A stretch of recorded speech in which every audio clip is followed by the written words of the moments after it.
Why do people use chopsticks? At first glance, they look almost too simple to be important. Just two small sticks, with no blade, no handle, and no complicated design.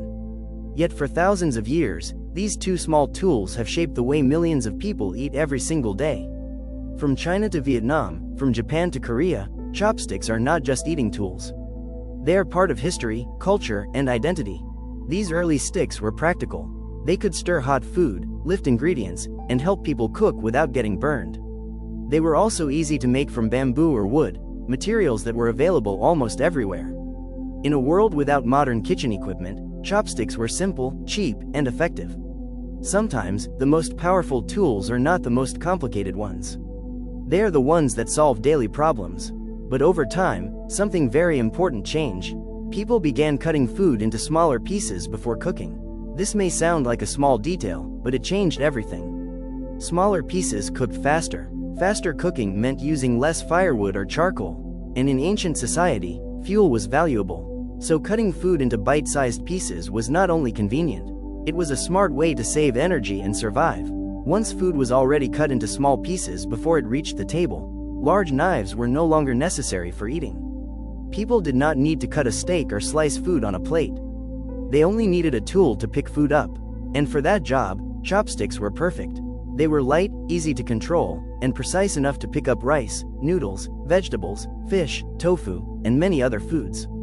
This is one reason chopsticks became deeply connected with East Asian food culture. In many Western meals, a knife stays on the table because food often arrives in larger pieces. But in many Asian meals, the cutting has already been done in the kitchen. By the time the food is served, the diner does not need to fight with the food. The diner simply picks it up, one small piece at a time. That difference may look simple, but it reveals a much deeper idea. Chopsticks belong to a food culture where meals are often shared. Dishes are placed in the center of the table. People take small portions one by one. The meal is not only about one person and one plate. It is about family, timing, patience, and respect. The tool changes not only how people eat, but also how people gather. Using chopsticks also changes the physical experience of eating. A fork can stab food. A spoon can scoop food. A knife can cut food. But chopsticks require balance and control. One stick stays almost still, while the other moves. The fingers must adjust pressure, angle, and timing. To pick up a single grain of rice, a noodle, or a soft piece of tofu, the hand must perform tiny movements with precision. That is why chopsticks are not as simple as they look. They do not attack the food. They guide it. They can lift noodles, hold dumplings, turn fish, separate vegetables in hot pot, or pick up delicate tofu without breaking it. In many dishes, chopsticks are not weaker than forks.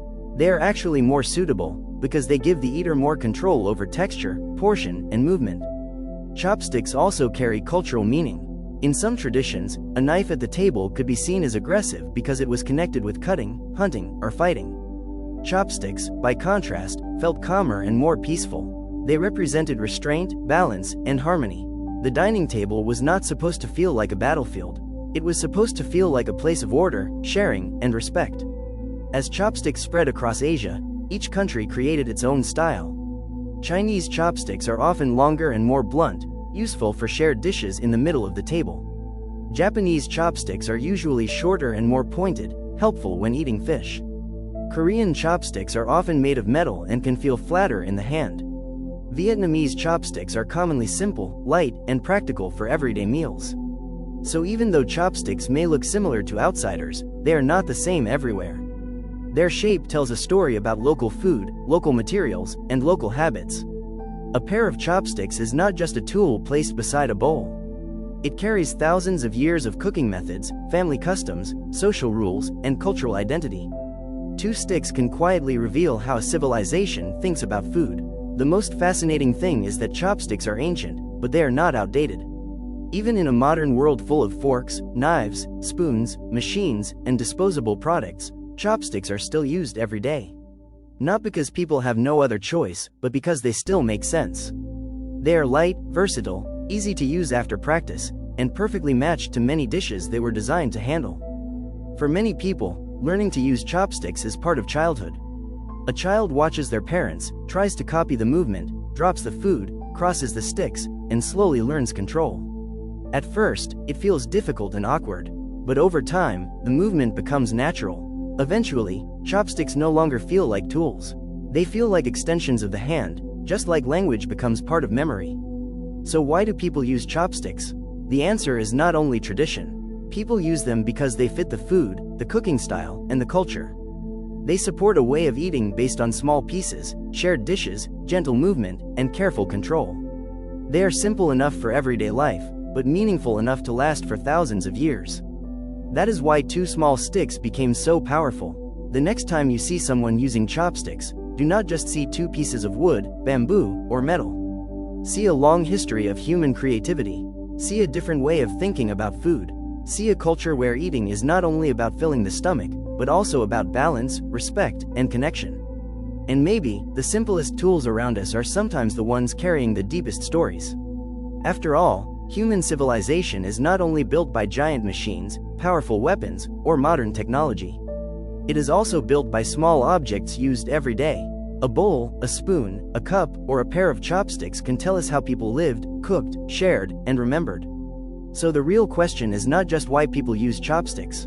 The real question is, what other ordinary objects around us are hiding extraordinary histories? Leave your thoughts in the comments. Have you ever used chopsticks before? Was it easy, difficult, or surprisingly natural? And if you grew up using chopsticks, do you still remember the first time you learned how to hold them properly? Sometimes, the tools we use every day feel normal to us. But when we look closer, they can reveal the story of an entire culture.